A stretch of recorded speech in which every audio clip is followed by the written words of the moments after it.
Right ji, recording has begun. ये मैंने document भी निकाल के रखा हुआ है आपका। किधर गया? देयर। जी मेरे बेटे, पहला उन्होंने इंडिफरेंस कर्व पे दिया है, फिर काफ़ी सारे उन्होंने मार्केट स्ट्रक्चर्स पे दिए। हाँ, फैक्टर मार्केट पे कुछ दिए हैं, ये अच्छी बात है क्योंकि ये टॉपिक जो है ये इम्पोर्टेंट है। Factor market, consumer behaviour.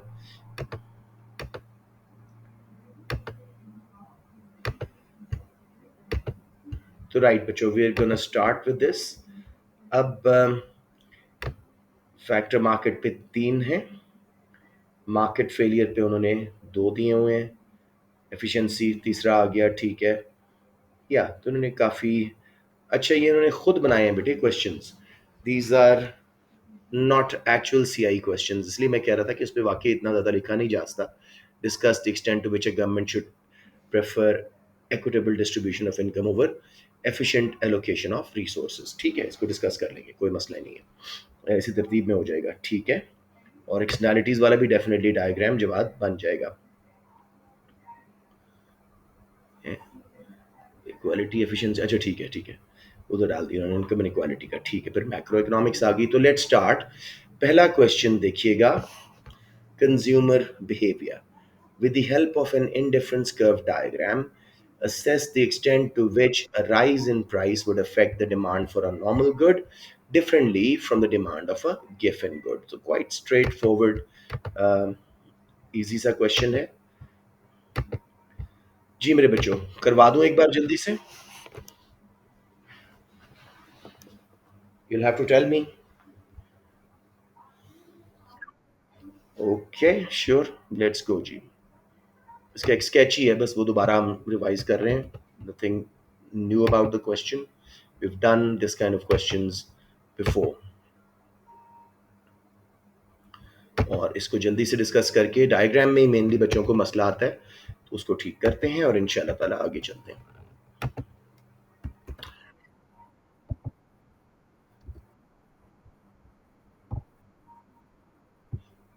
Price rise, हाँ बाकी बाकी बाकी स्केच वही रहेगा, ये राइट। एग्जैक्टली, तो सबसे पहले मेरे बच्चों हम अप्रोच बताएंगे, नॉलेज प्लस एनालिसिस के। बहुत खुले हमारे पास मार्क्स हैं, 14 14 marks, huge marks scheme, easy. अब उसके बाद जी हम सबसे पहले अप्रोच बताएंगे जी कि ये ordinal approach of consumer behaviour है। फिर इसकी अजम्पशंस बताएंगे, मैं जल्दी से आप लोगों के साथ रिवाइज कर लेता हूं। क्या अजम्पशंस हैं जी? कम ऑन, वो तो एंड वाली है, और बताएं। वो रैशनल का ही है हिस्सा। No, transitivity is better। Comparison, capability of comparison between two goods, bundles, not two goods, bundles, and finding indifference। सब ऐसे बंडल्स बना सकता है जिससे उसको सेम यूटिलिटी मिल रही है, तो उसको परवाह नहीं कौन सा बंडल उठाओ। Number 2 ji, transitivity, which means if he prefers,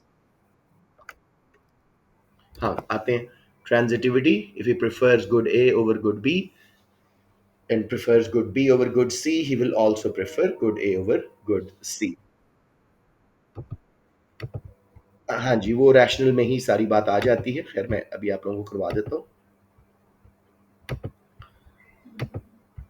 right जी, तो उसके बाद रैशनल कंज्यूमर, और इसमें आपने काफ़ी डिटेल देनी है कि he is aware of his income, prices of goods, substitutes available, market के बारे में उसको परफेक्ट रिसर्च है, प्रिसाइज इंफॉर्मेशन है, always prefers more over less, make smart decisions to maximise utility.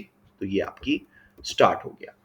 उसके बाद जी की टर्म्स आपकी हैं, ऑफ कोर्स बजट लाइन, इसको डिफाइन, बल्कि इंट्रो में लिखता हूं, बजट लाइन इंट्रो। तो एक बार मुझे कोई बच्चा डेफिनेशन दो अच्छी सी बजट लाइन की।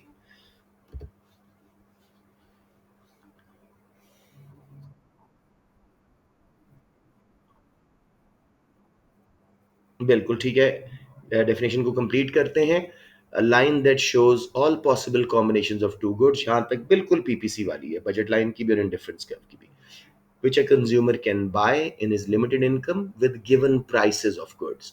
Its slope is price of Y over price of X. फिर उसके बाद आप ड्रॉ भी कर सकते हैं और शिफ्ट्स भी दिखा सकते हैं। It's adding a lot of quality. Draw करें, पैरेलल शिफ्ट दिखाएं, पिवटल दिखा दें, ताकि उसको समझ आए किस बच्चे को आता है। थोड़ा सा एक्सप्लेन कर दें डायग्राम को।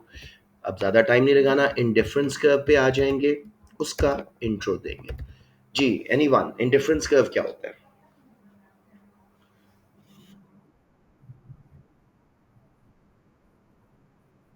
एक सेकंड, कोई बच्चा क्वेश्चन पूछ रहा था। जी, क्या पूछ रहे हैं? अच्छा, बजट लाइन का इंट्रो बड़ा सिंपल सा है, मैं आपको दोबारा बता देता हूँ। देखो मेरे बच्चों, what is it saying? Budget line की definition: all combinations of two goods a consumer can buy in his limited income and given prices. Budget line can shift parallel, pivotal, inward, outward. Parallel is due to income and price of both goods change. Pivotal is when price of one good changes. समझ आ गया? Draw करके दिखा दें।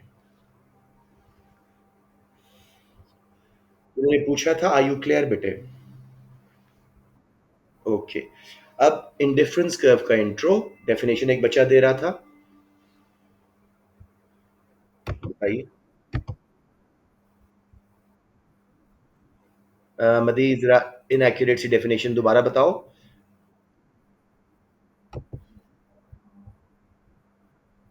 Yes, wonderful. अमीन बिल्कुल सही है। मदी सुन लें एक बार। A curve that shows all possible combinations of two goods, which gives the consumer same utility, same total utility from all of them, hence is indifferent. और इसकी slope is mu of y over mu of x। अब इसके intro में वो अब आएगा properties of indifference curve, कोई दो दे दो। It is downward sloping due to degree of substitution. It is backward bending due to diminishing marginal rate of substitution. When he buys more of X, its utility diminishes. Hence, he is willing to give up less and less of Y. The further the curve is from origin, higher is the total utility. उसके बाद जी basic equilibrium कहाँ आता है? जहां budget line, yes. तो बनाऊं या सबको क्लियर है? क्लियर है ना? तो बेसिक डायग्राम बना के good Y good X budget line लगाएं और साथ इंडिफरेंस कर्व को टेंजेंट कराएं, एक्सप्लेन करें कि यहाँ पे उसकी यूटिलिटी मैक्सिमाइज हो रही है, रैशनल कंज्यूमर अपने इक्विलिब्रियम में है। Right, yes I heard some sound. उसके बाद अब आपके नॉलेज के मार्क्स आसानी से आपके बैग में आ चुके हैं। अब जरा क्वेश्चन पे जाते हैं जी। उसने साफ साफ कहा है कि प्राइस राइज हुई है, क्या इफेक्ट आएगा नॉर्मल गुड पे और फिर गिवन गुड पे। तो अब हम आते हैं जी, price rise,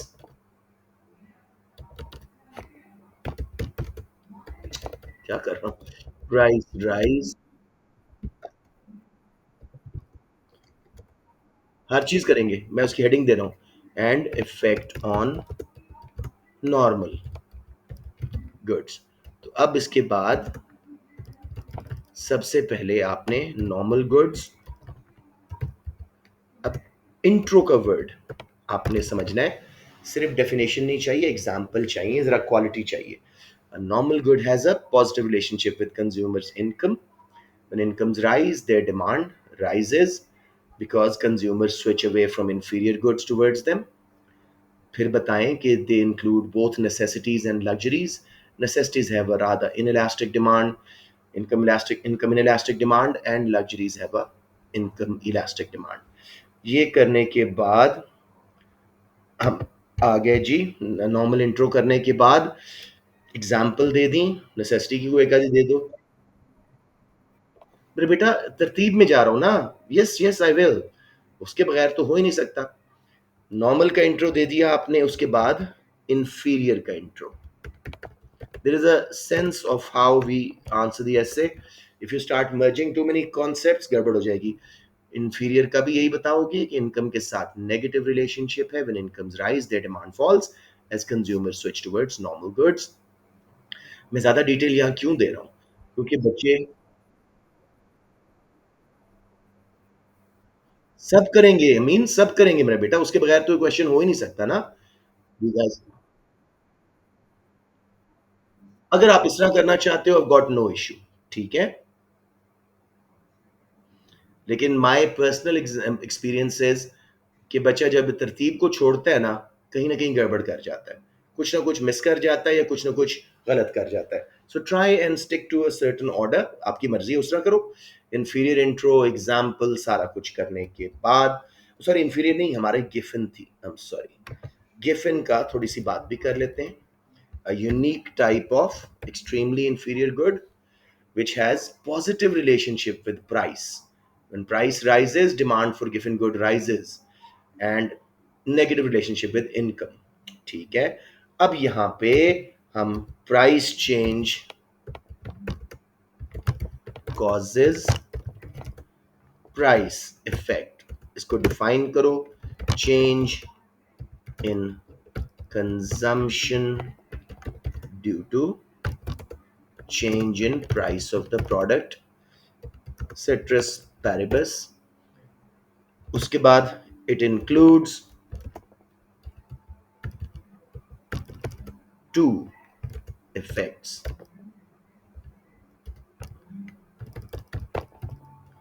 that is substitution effect. Consumer always prefers the relatively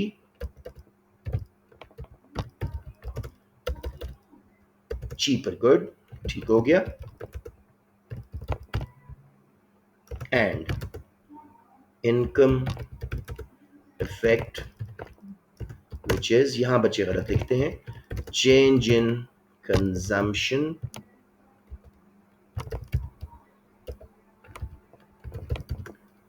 due to change in real income as price changes. Price change हो रही है, income उसकी money income change नहीं हो रही. Right?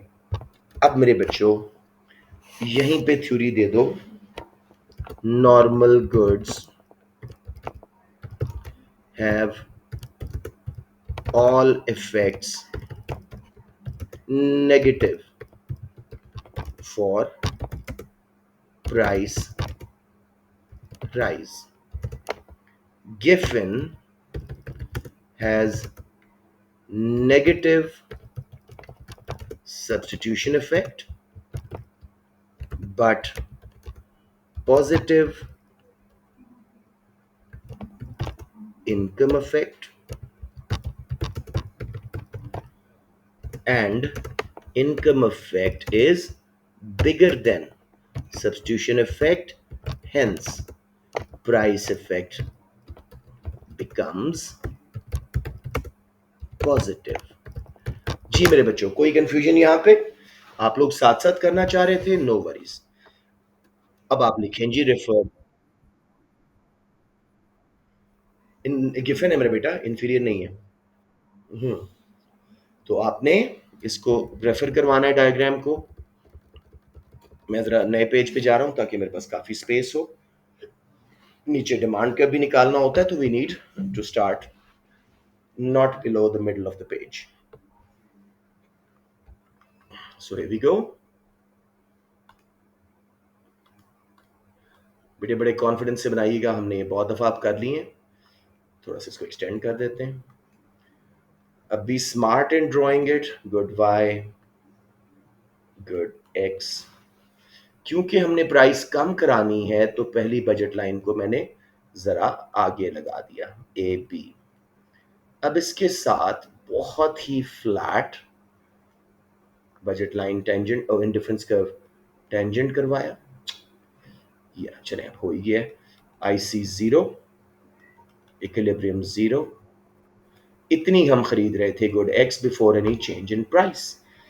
जब प्राइस बढ़ी बजट लाइन, थोड़ा सा इसको मैं सीधा कर दूं, या पिवटल इनवर्ड शिफ्ट हो गई, एसी उसको नाम दे देते हैं। अब जहां बच्चे गलती करते हैं उस चीज को जरा एड्रेस करते हैं। अब आपकी रियल इनकम परचेजिंग पावर गिर गई है, आप एक्स कम खरीद सक रहे हो, तो हमें रियल इनकम को इफेक्ट को ख़त्म करने के लिए पूरा इसको बाहर शिफ्ट करना है। इमेजिनरी शैडो बजट लाइन सिर्फ टेंजेंसी दे के, और डी एफ का उसको मैं नाम दे रहा हूं। अब जहां पे ये टेंजेंट हुई है वो हमारा सब्सटीट्यूशन इफेक्ट है, तमाम गुड्स का सेम, राइट। अब आपने नॉर्मल गुड बनानी है तो उसका इनकम इफेक्ट भी नेगेटिव है, तो यहाँ पे लगा दो नई बजट लाइन पे आई सी एन, इक्विलिब्रियम एन, और इतना सारा नेगेटिव इनकम इफेक्ट आ गया। ये सब्स्टिट्यूशन इफेक्ट नेगेटिव, ये इनकम इफेक्ट नेगेटिव, मिल मिला के सारा प्राइस इफेक्ट नॉर्मल गुड का नेगेटिव हो गया। किसी बच्चे को प्रॉब्लम आ रही हो? अब हमने इसका डिमांड कर्व निकालना है। E0 जब हमारी प्राइस ज्यादा थी, कम थी सॉरी, मैं नीचे तक ले गया पॉइंट ए, और ई एन फाइनल इक्विलिब्रियम जब मेरी प्राइस बढ़ चुकी थी बी पॉइंट, इसलिए demand curve for normal good नीचे स्लोप होता है क्योंकि उसके दोनों इफेक्ट एक ही डायरेक्शन में जा रहे होते हैं। Everyone clear on this? अच्छी तरह डिफाइन एक्सप्लेन कर दीजिएगा। फिर मेरे बेटे हम चलेंगे टूवर्ड्स अगेन मैं नए पेज पे जा रहा हूँ ताकि मेरे पास स्पेस हो। अब हम चलेंगे गिफिन गुड के लिए, और इस केस में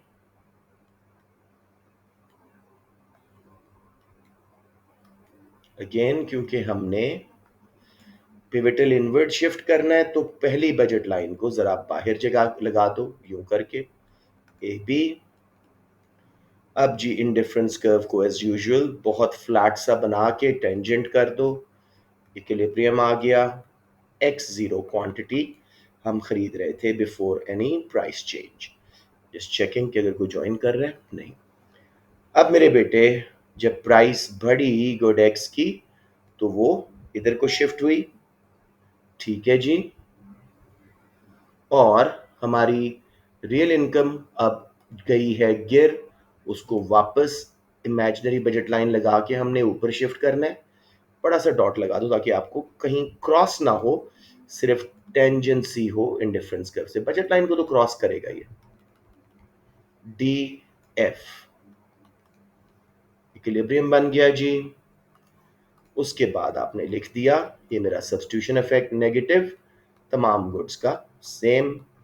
यही बनाना मुश्किल है। अब हम अगर 1 पे लगाते नॉर्मल हो जाती, 2 पे लगाते इंफीरियर, तो हम 3 पे लगा रहे हैं। इतना पॉजिटिव इनकम इफेक्ट आएगा गिफिन गुड का कि वो उसको आउटवे करता हुआ हमारे नेगेटिव सब्स्टिट्यूशन इफेक्ट को यहां से आएगा यहां तक, इनकम इफेक्ट गिफिन, और ये इलाका हमारा प्राइस इफेक्ट गिफिन बन जाएगा जो कि पॉजिटिव हो जाएगा। Everyone clear? अब इसका डायग्राम डिमांड के बच्चे जरा गलती कर जाते हैं तो ध्यान से E0 पकड़ें जब हमारी प्राइस लो थी, X0 से नीचे तक आए, ए पॉइंट, प्राइस क्वांटिटी। अब हमारा फाइनल इक्विलिब्रियम EG पे बना है प्राइस बढ़ने के बाद, तो ये देखें जी हमारा डिमांड कर्व ऊपर स्लोप कर रहा है। कोई कंफ्यूजन बच्चों?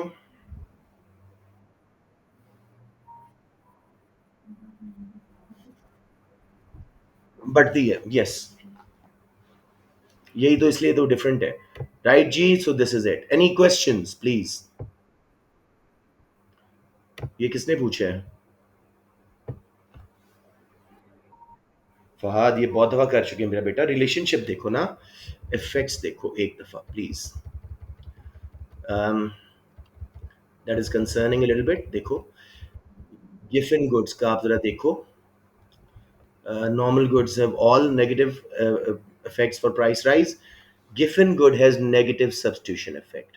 बट पॉजिटिव इनकम इफेक्ट इतनी वो घटिया है कि हमारी जो रियल इनकम गिरी है, हम उसको इतना ज्यादा लेंगे, इतना पॉजिटिव इफेक्ट होगा कि वो सब्स्टिट्यूशन नेगेटिव को आउटवे करता करता प्राइस इफेक्ट को पॉजिटिव कर देगा। समझ आया Fahad? Don't be shy, ask me please. नहीं, आप शाय हो रहे हैं, बताएं।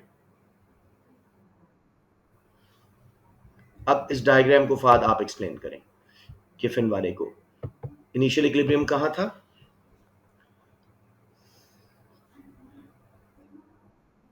हाँ, और हम खरीद रहे थे, बोलते जाओ x0, फिर क्या हुआ प्राइस, बोलते जाओ पूरा। हम्म, कम ऑन। उसके रिजल्ट में ब- नहीं, budget line shifted pivotal invert to AC. To separate income and substitution effect, we draw an imaginary budget line DF. It is tangent to original indifference curve at ES. X0 to XS is negative substitution effect. For given goods, positive income effect will be from XS to XI, मुझे XG लिखना चाहिए था, वरना मैंने कुछ नहीं लिखा, XG तक। तो X0 से XG हमारा पॉजिटिव प्राइस इफेक्ट बन गया। आप समझ आ गई बच्चों? I still feel consumer behavior is not settling in with you guys. किसी को मसला है प्लीज पूछ लें ताकि हम इसको आज क्लियर कर लें। ए भी ओरिजिनल है, यस, प्राइस बढ़ी तो एसी पे आई।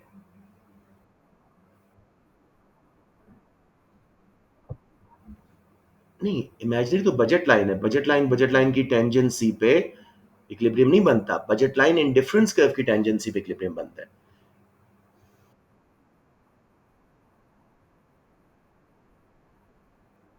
नहीं, असल जो नई है ओरिजिनल अब एसी पे आ गई है ना मेरा बेटा, प्राइस बढ़ने के बाद तो उसके पैरेलल गई है ना, नई वाली बजट लाइन के हमेशा। प्राइस फॉल की भी करा दूं जल्दी से? ओके, जी बेटे, या प्लीज,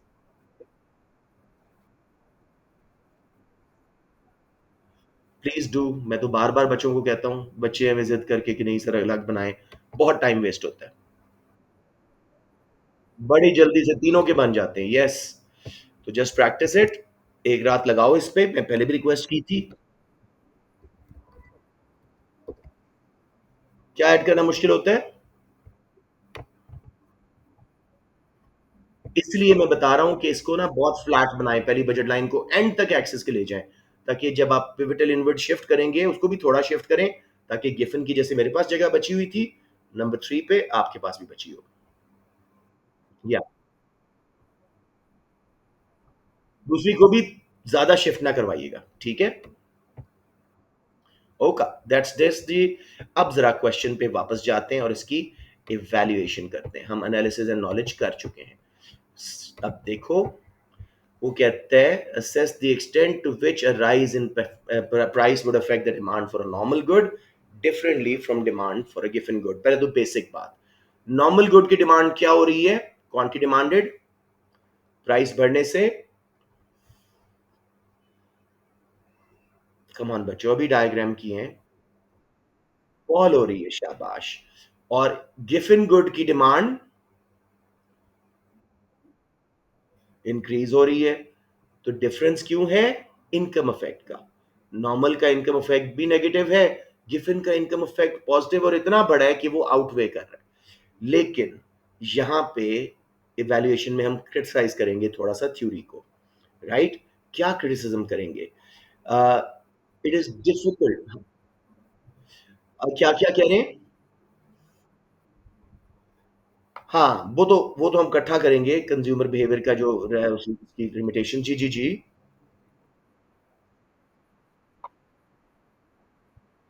ये कौन बच्चा बोल रहा है? वेरी गुड, कौन बच्चा बोल रहा है? वेरी गुड, शाबाश।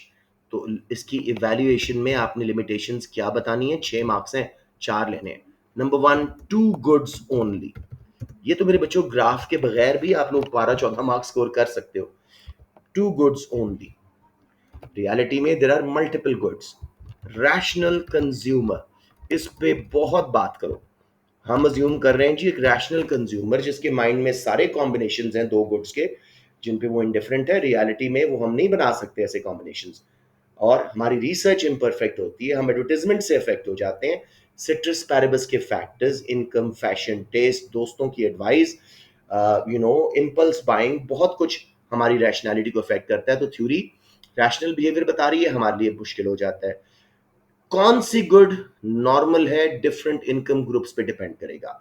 कौन सी गुड गिफन है डिफरेंट कंट्रीज में डिफरेंट गिफन गुड्स होंगी, उनके इनकम और सब्सटीट्यूशन इफेक्ट कितने बड़े होंगे। मैं लिख देता हूं, size of income effect and substitution effect differ with different individuals, different countries। फिर इसी तरह जी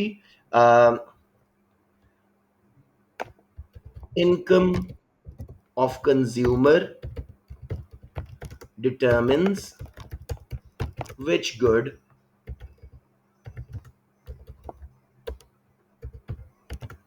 he considers normal। फिर जी पीडी पे डिपेंड करेगा दोनों की, ऑफ बोथ गुड्स, कि कितना डिमांड पे फर्क आएगा। This should do your evaluation properly. जी मेरे बेटा बताएं, पूछ रहे थे कोई बच्चा।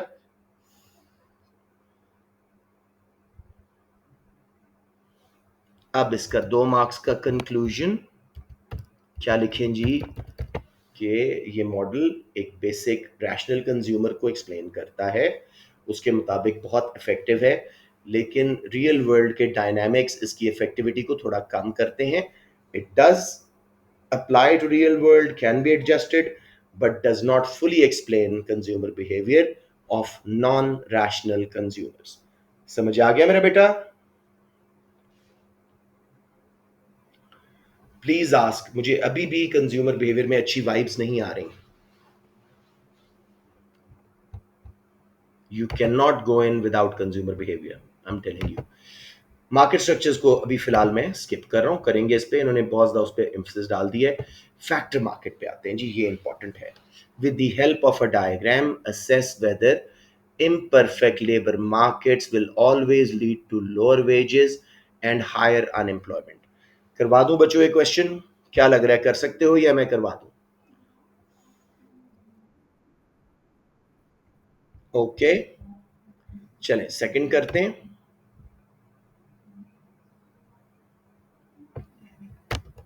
चलें बच्चों, अब ये आ गया जी कंट्रोल वी, इसको ठीक करते हैं, क्वेश्चन लिखते हैं इसके सामने। एंड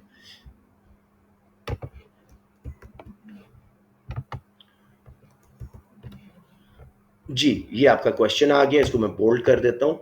ओहो, मैंने तो डायग्राम के ऊपर कर दिया। अच्छा, इसको यहां से उठाते हैं और नीचे ले जाते हैं। जी बच्चों,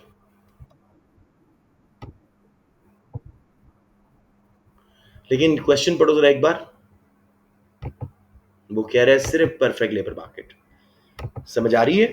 तो इसलिए हम मोनोप्सनी यहां पे नहीं ला सकते। यही क्वेश्चन था समीद आपका? जी जी जी।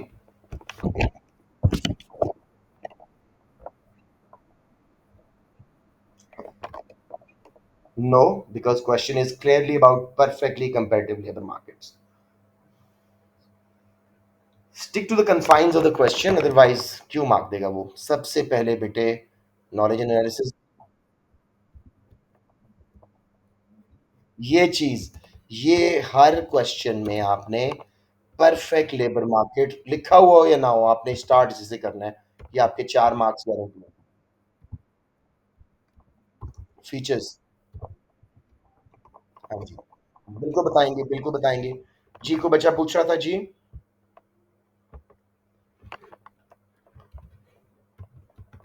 लार्ज नंबर ऑफ बायर्स यानी फर्म्स एंड सेलर्स यानी वर्कर्स खुद,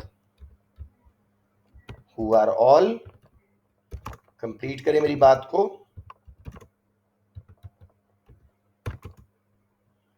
बच्चों, कंप्लीट करें। वेज टेकर्स, आगे बेशक ऐड करते हैं, this makes firms supply curve perfectly elastic which is ACL and MCL। उसके बाद जी, हो गया। परफेक्ट नॉलेज जी, बिल्कुल सही है। Perfect knowledge for workers and firms about market condition. Very good, यानी कि आप बताओगे उसमें मोबिलिटी, तो perfect mobility, geographical, occupational, sorry, हाँ वो उस पे आते हैं, वो बाद में है।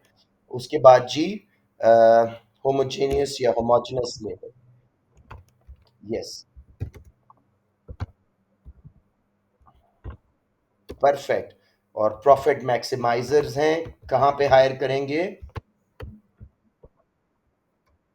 Yes, MCL is equal to MRP। ठीक हो गया। This should give you good start with knowledge. अब वो बेसिक डायग्राम करवा दूं? कर दो, जो भी आपको लगता है कर दो, लेकिन जो नई मार्क स्कीम है उसमें यही चीजें मांग रहे हैं वो। अब मेरे बच्चों, हम साइड बाय साइड इधर इंडस्ट्री का और इधर फर्म का डायग्राम बनाएंगे। इंडस्ट्री का बहुत simply, demand, supply, wage rate, labour wage बनी इक्विलिब्रियम के मुताबिक, और यही तमाम फर्म्स का सप्लाई कर्व बन गया, वेज टेकर हो गए। Supply, average cost of labour भी बन गई और मार्जिनल भी, और यही वेज रेट है। अब हमने बड़ा टेढ़ा सा मैंने MRP लगा दी है, यानी डिमांड फॉर लेबर, जहां ये इकट्ठे हुए इक्विलिब्रियम हुआ, profit maximising number of workers, क्योंकि इस सारे इलाके में MRP ज्यादा था तो प्रॉफिट हो रहा था, यहाँ पे MCL ज्यादा है तो लॉस हो रहा है हायरिंग पे, इसलिए वो L0 पे रुक जाएंगे। ये आपने हर लेबर मार्केट के क्वेश्चन में बिला झिझक ये काम कर देना है। ओके, अब जरा क्वेश्चन पे आते हैं। कौन पूछ रहे हैं? अब्दुल रहमान। क्यों? होता है, वो दो अलग अलग बनाते हैं, तो मैंने बस उसी को साथ लिंक कर दिया, क्या फर्क है? उधर वेज सेट हुई, उसी को परफेक्टली इलास्टिक सप्लाई का बना दिया।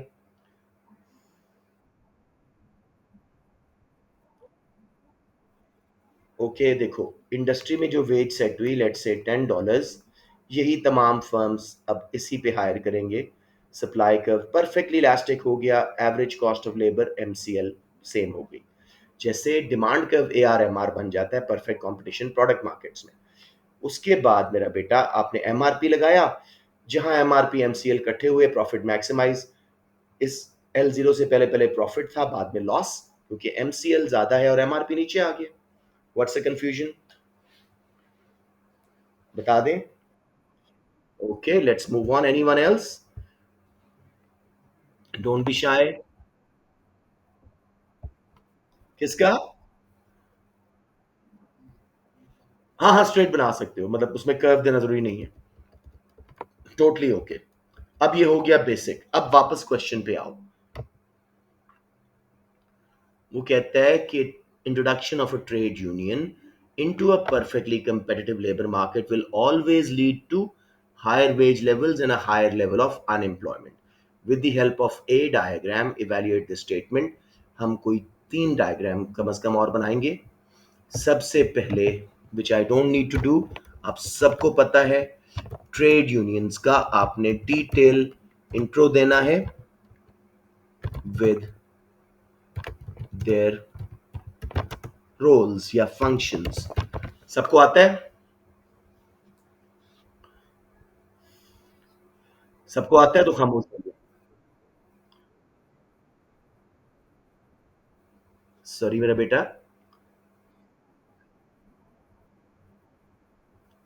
देखो, जो मेरे इंपॉर्टेंट टॉपिक्स हैं, I will stick to those. मैं आपको करवाऊंगा मार्केट स्ट्रक्चर का भी गेस्ट पेपर, लेकिन पहले वो वाला करवा रहा हूं बस। पहले इंपॉर्टेंट टॉपिक्स के करवा रहा हूं।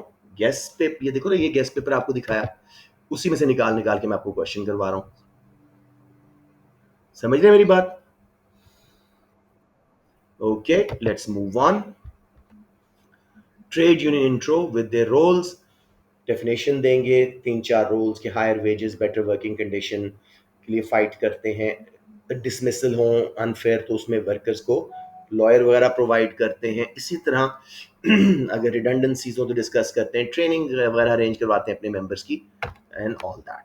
अब ट्रेड यूनियन को हम परफेक्ट मार्केट के अगेंस्ट पिच करवाते हैं।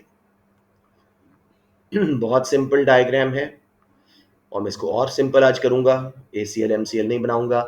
डिमांड कर्व, सप्लाई कर्व, ये परफेक्ट मार्केट में इक्विलिब्रियम था, ये वेज थी, ये लेबर थी, ऑल वाज हंकी डोरी।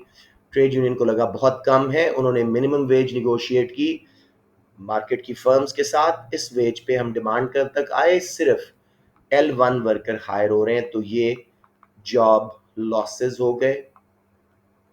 जबकि सप्लाई कर्व तक गए तो अपने आप को वर्कर्स L2 तक सप्लाई कर रहे थे, L1 टू L2 अनएम्प्लॉयमेंट हो गई। अब ये स्टेटमेंट क्या ट्रू है जो उसने कहा है कि जब भी trade union perfect labour market, perfect market में जाएगी तो वेज बढ़ाने के साथ साथ अनएम्प्लॉयमेंट भी कॉज करेगी? क्या स्टेटमेंट ट्रू हो रही है? बिल्कुल ट्रू हो रही है, तो आप एडमिट करोगे, लेकिन साथ में एक इवैल्यूएटिव पॉइंट दे दोगे, अनएम्प्लॉयमेंट, वैसे मैं कमरे में लाइट कम की हुई है तो उसकी वजह से मुझे नजर नहीं आ रही keys, will depend on, complete करें मेरे वर्ड को,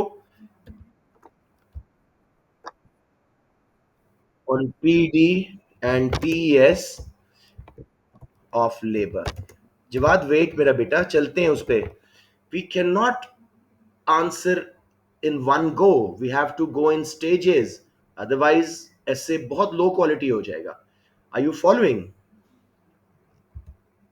ओके, नेक्स्ट स्टेप जी, trade unions raise wage through reduced supply. अब यहां पे एक कॉन्सेप्ट आप लोगों को देता हूं मैं, क्लोज्ड शॉप। अगर आप ट्रेड, हाँ, अगर आप ट्रेड यूनियन के मेंबर नहीं हैं, आप इंडस्ट्री में जॉब नहीं कर सकते। जैसे Hollywood actresses and actors association में ऐसा मामला है, तो आपको जब ट्रेड यूनियन के हाथ में पूरी सप्लाई लेबर की आ गई, तो अब वो वेज बढ़ाने के लिए क्या करेंगे? Criteria to join trade union मुश्किल कर देंगे, सप्लाई कर्व लेफ्ट पे शिफ्ट होगा। ये बहुत आसान क्वेश्चन है, अगर आप इसको स्टेप बाय स्टेप करें। Try not to jumble up your ideas. पहले मैंने परफेक्ट लेबर मार्केट के खिलाफ करवाया, अब ट्रेड यूनियन का वेज राइज करवाने का दूसरा अंदाज, सप्लाई कम करके वेज लेबर।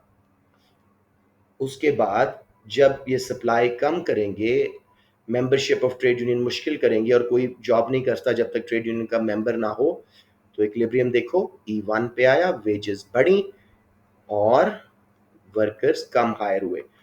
दोबारा स्टेटमेंट ट्रू हो रही है कि वेजेस बढ़वाने के लिए इन्हें अनएम्प्लॉयमेंट बर्दाश्त करनी पड़ती है?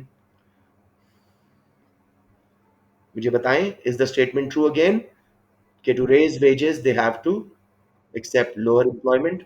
यस, बिल्कुल सही है। तो इसको एक्सप्लेन कर दीजिएगा डायग्राम को। उसके बाद मेरे बेटे, trade union raise wages through raising MRP workers का। यस, और इसी को बोलते हैं प्रोडक्टिविटी डील। अब समझ आया अपना जवाब? हम सब करेंगे लेकिन स्टेप बाय स्टेप ना। तो इस केस में आप पहले पहले थ्योरी बताओगे जी कि उन्होंने वर्कर्स के लिए ट्रेनिंग्स अरेंज करवाई, चाहे फर्म्स के थ्रू, चाहे गवर्नमेंट के थ्रू, चाहे अपने फाइनेंसेस से। उससे उनका मार्जिनल रेवेन्यू प्रोडक्ट जो कि MR इंटू MPP होता है, एडिशनल रेवेन्यू जो फर्म को वो अर्न करके दे रहे होते हैं, वो बढ़ जाता है, तो firms are willing to hire them more, तो their demand curve, their MRP curve shift to the right. Wage, labor, demand, supply, equilibrium, wage, labor। अब मेरा बेटा हमारा डिमांड कर्व राइट पे शिफ्ट हुआ, MRP बढ़ा। अब जरा देखें, वेज भी बढ़ रही है और एम्प्लॉयमेंट भी बढ़ रही है, तो इस केस में अनएम्प्लॉयमेंट नहीं होगी। कौन है इस वक्त लॉबी में, मुझे नजर नहीं आ रहा। ओके, ऑलराइट जी, सो ये है productivity deal. Any questions? Close shop ये है कि भाई अगर आप ट्रेड यूनियन के मेंबर नहीं है, आप इंडस्ट्री में जॉब नहीं मिल सकती आपको। It's illegal to work without being a member of that union.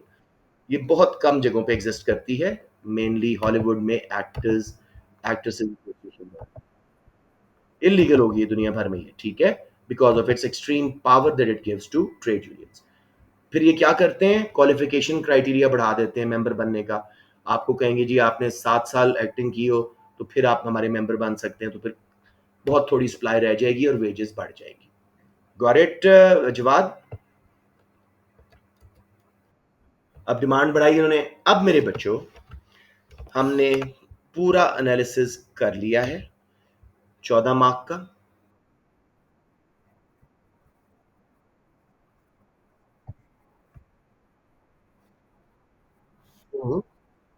Trade union ने करवाई है ना, हम ये बात कर रहे हैं। Trade union raise wages through raising MRP. उन्होंने वर्कर्स के लिए ट्रेनिंग ड्रिल्स करवाई और फर्म्स को कहा हम आपकी प्रोडक्टिविटी बढ़ा देते हैं, आप हमारी वेजेस बढ़ा दो। उस केस में दोनों वेजेस भी बढ़ी और अनएम्प्लॉयमेंट भी कम हुई। तो यहाँ पे क्वेश्चन की स्टेटमेंट गलत हो रही है। अब मेरे बेटे, जब भी ऐसा क्वेश्चन हो, आपने इवैल्यूएशन में क्या कहना है, जो हम ऊपर कर चुके हैं। As discussed, if trade unions negotiate higher wage through minimum wage जो हमने लगवाई थी, there will be unemployment depending on PED, PES of labor। ठीक है जी, दूसरा point, if they use restrictive practices such as closed shop to reduce supply to raise wages,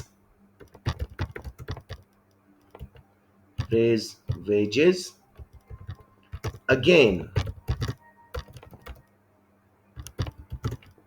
it will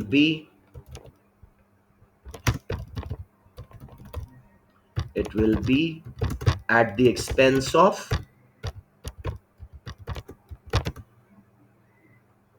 unemployment। ठीक हो गया? फिर जी, however, if they raise MRP and do productivity deals, both wages and employment rises। उसके बाद अब मुझे एक बात बताएं, लेबर का सब्स्टिट्यूट क्या है? Yes, yes, relative price. ये वेज डिफरेंशियल्स का क्वेश्चन था। रिलेटिव प्राइस एंड प्रोडक्टिविटी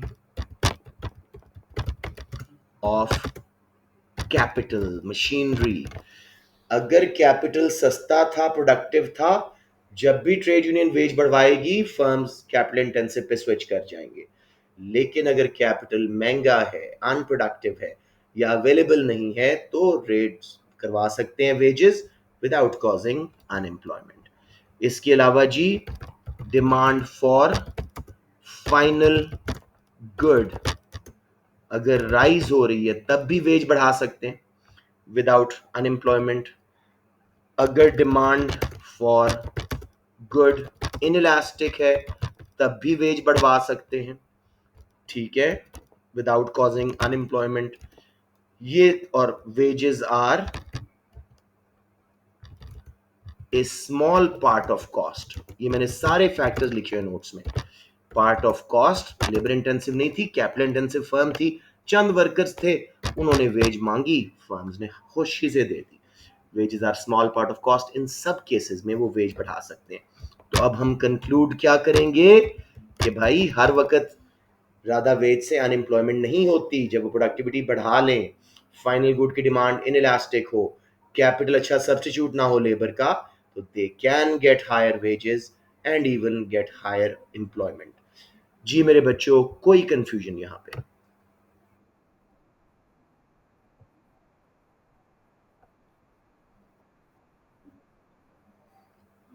उससे क्या मिलेगा हमें?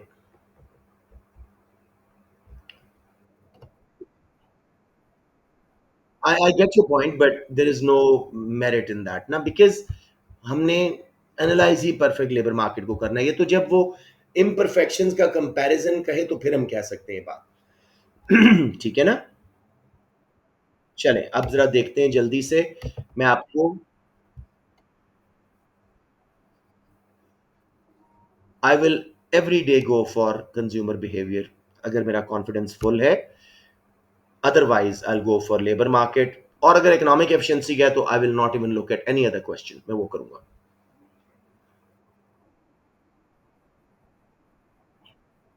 हाँ, अगर आपको वो वाला क्वेश्चन आया है जिसमें आपको, तो प्रैक्टिस कर लो ना मोनोपोली की यार, क्या मसला है?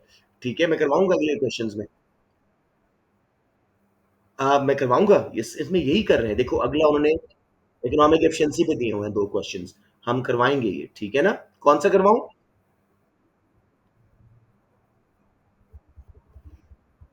हम ओपन क्वेश्चन लेके इम्परफेक्ट मार्केट्स का कर लेते हैं, ठीक है, व्हाई नॉट? नेक्स्ट क्लास में वो कर लेते हैं। अब आज लेबर मार्केट को थोड़ा-सा डिस्कस करते हैं। अब ज़रा जो क्वेश्चन मैं बहुत दफ़ा करवा चुका हूँ, मैं ज़ुबानी बता रहा हूँ। आई नो मेरी क्लासेस को आइडिया है, लेकिन कुछ बच्चे दूसरे स्कूल से भी हैं, तो मैं उनको भी हेल्प करना चाह रहा हूँ। With the help of a diagram, A पे नहीं रुकना, बहुत बनाने हैं। Assess whether imperfect labor markets will always lead to lower wages and higher unemployment। आधा क्वेश्चन हम यहाँ पे कर चुके हैं। अब जरा देखो, सबसे पहले आपने क्या करना है मेरे बच्चों, वो ही परफेक्ट लेबर मार्केट के 4-5 फीचर्स, वेज कैसे डिटरमिन होती है, इस डायग्राम को एक्सप्लेन भी करना है। फिर ट्रेड यूनियन अगर परफेक्ट लेबर मार्केट के अगेंस्ट करे तो उसके रिजल्ट में अनएम्प्लॉयमेंट आती है। यहां तक हमारा सेम आंसर है। अब वापस क्वेश्चन पे जाते हैं। वो कह रहे हैं इम्परफेक्टली लेबर मार्केट जो है उसमें क्या हमेशा lower wages and higher unemployment होती है? तो यहाँ पे हमें मोनोप्सनी का डायग्राम ऐड करना पड़ेगा। मैं यहाँ पे आपके लिए बना देता हूँ। दूसरी इम्परफेक्शन मोनोप्सनी, मैं ऊपर लिख देता हूँ अदर क्वेश्चन, बल्कि फर्स्ट क्वेश्चन, ताकि अगर ये डॉक्यूमेंट रखा तो आप लोगों को फायदा हो। फर्स्ट क्वेश्चन, ओके जी। फर्स्ट क्वेश्चन में आपने मोनोप्सनी इम्परफेक्शन करनी है। दूसरी मोनोप्सनी, मोनोप्सनी मोनोप्सनी दूसरी इम्परफेक्शन मार्केट फेलियर, राइट जी। अब इसके फीचर्स बता दीजिएगा। One single firm dominating the market, wage setter, profit maximiser, MCL MRP पे हायर करती है, सप्लाई और एमसीएल में डाइवर्जेंस है। तो मेरे बच्चों बहुत सिंपल सा इसका diagram, I will make it further simple today.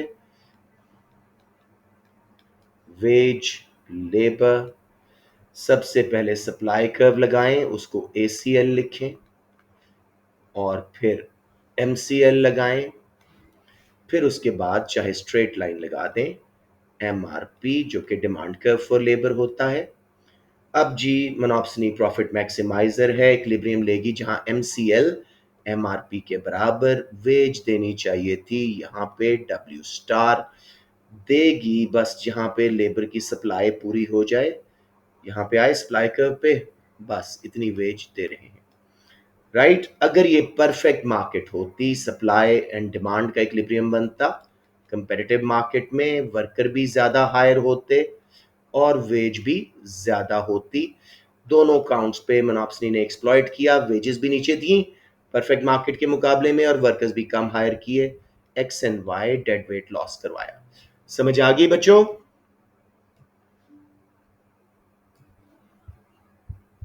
Alright, उसके बाद हम गए जी। क्या? बहुत फर्क है बेटे। आमतौर पे मोनोपलीज आर मोनोप्सनीज, अगर वो प्रोडक्ट मार्केट की मोनोपली है तो आमतौर पे वो लेबर मार्केट की भी मोनोपली होगी, राइट? लेकिन ये लेबर मार्केट में बाइंग पावर है इसकी। ठीक है, गॉट इट समीत? उसके बाद जी, ट्रेड यूनियन वर्सेस मोनोप्सनी, और मैं आपको आसान कर रहा हूं आज, बिल्कुल यही डायग्राम दोबारा बना दो, सिर्फ लेबल फर्क होंगे। मैं अभी जल्दी से आपको बना के दिखा देता हूं। अब प्लीज इसके एक्सप्लेनेशन वगैरह सीख लो। मतलब मैं हर दफा अगर क्लास में एक्सप्लेनेशन भी साथ कराऊंगा ना, तो हमारी प्रोडक्टिविटी बहुत कम हो जाएगी। अब मैं अपनी पोजीशन को चेंज करूं, कुछ ड्राइंग सीधी तो हो। अच्छा जी, वेज, लेबर, सप्लाई कर्व पहला लगाएं, ACL, यहीं से लगाएं MCL, और फिर लगाएं जी MRP, demand curve. MCL MRP मोनोप्सनी ने हायर करना है, ये वेज देनी चाहिए थी, देंगे अपने सप्लाई कर्व, बस सप्लाई पूरी हो जाए, उनके जितने वर्कर चाहिए, और इतना सारा बार्गेन मार्जिन ट्रेड यूनियंस के पास है। तो इसके बीच में आप अगेन सप्लाई एंड डिमांड पे लगा दें वेज यूनियन, ताकि आप लोगों को टेंशन ही ना हो। Equilibrium union, labour union. अब देखो उन्होंने वेज भी बढ़वा ली और एम्प्लॉयमेंट भी जनरेट करवा ली। तो अब जरा हम क्वेश्चन पे जाते हैं वापस। Example, explain with example whether the article, labour market किधर है जी? ऊपर है।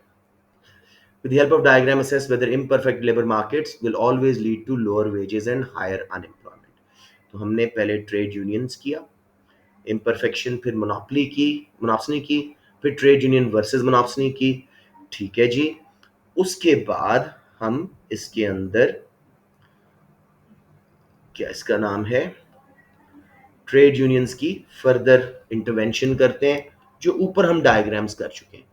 अगर ट्रेड यूनियन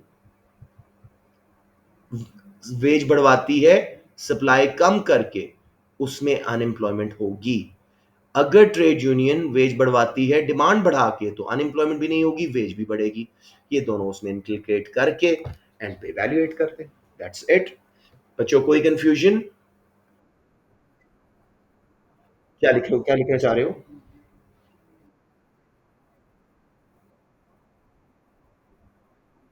जरूर करो, जरूर करो, बहुत अच्छा पॉइंट है।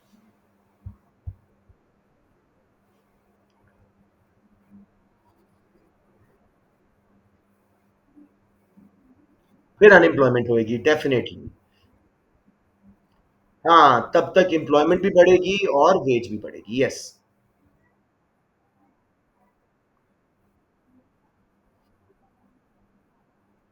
गवर्नमेंट नहीं कर रही मेरा बेटा, ट्रेड यूनियंस कर रही है।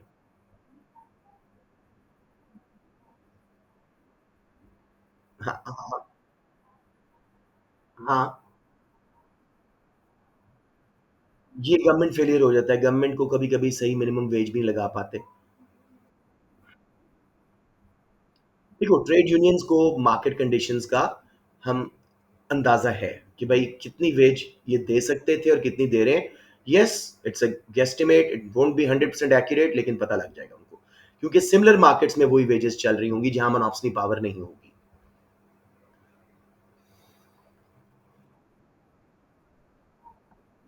इवैल्यूएशन बहुत सिंपल है, एक बार क्वेश्चन को देखो। वो कहता है क्या हमेशा इम्परफेक्ट लेबर मार्केट में लोअर वेजेस और हायर अनएम्प्लॉयमेंट होगी? नहीं जी, जब trade union imperfect labour market के अगेंस्ट आती है, मोनोपोली वगैरह के, ना सिर्फ वेजेस बढ़वा लेते हैं बल्कि एम्प्लॉयमेंट भी बढ़वा लेते हैं।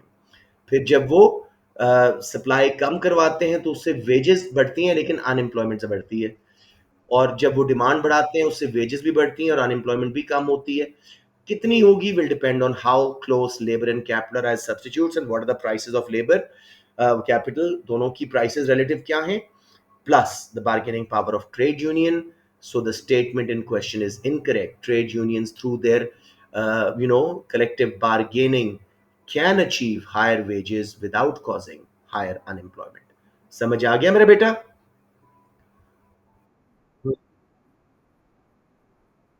हम्म, कोई हरज नहीं है, कोई हरज नहीं है, कोई हरज नहीं है, कोई हरज नहीं। बेहतर तो है ऊपर लगाएं, लेकिन बच्चे कंफ्यूज हो जाते हैं, गलत बना देते हैं। आप ऊपर लगाएं, कोई मसला नहीं है। जी मेरा बेटा। अब बिल्कुल करें यार, ट्रेड यूनियन रिलेटेड मैंने किया ना। मैंने कहा ये दोनों डायग्राम आप ऐड करेंगे, प्रोडक्टिविटी डील्स वाला भी और क्लोज शॉप वाला भी। ये दोनों इम्परफेक्शन है ना ट्रेड यूनियन आप। सॉरी। या कर दें, कर दें, कर दें। जी बताओ बेटे। Minimum wage is government intervention, it's an imperfection, you can use that, बिल्कुल यूज कर सकते हैं।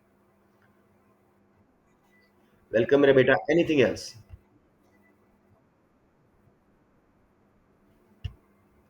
आपको भेजा हुआ सारा कुछ, ये देखें। ओ अच्छा, ये तो मैंने सारा आंसर नहीं लिखा फ्रैंकली। मैंने आपको,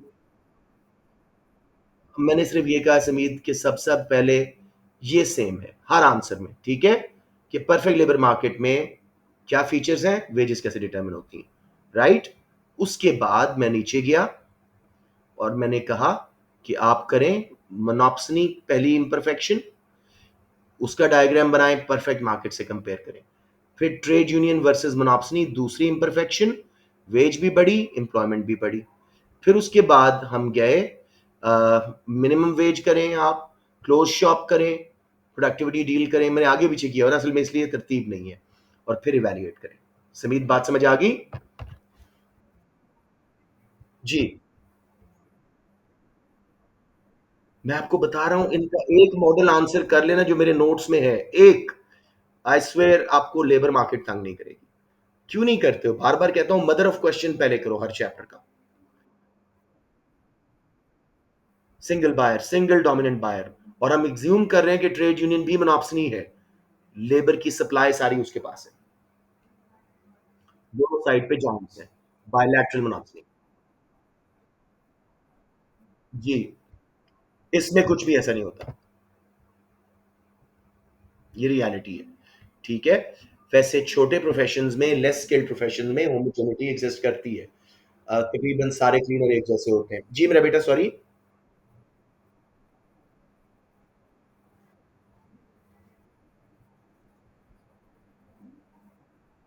हम्म, गलत है, गलत लिखा है उसने, तो हम उसको चैलेंज करेंगे।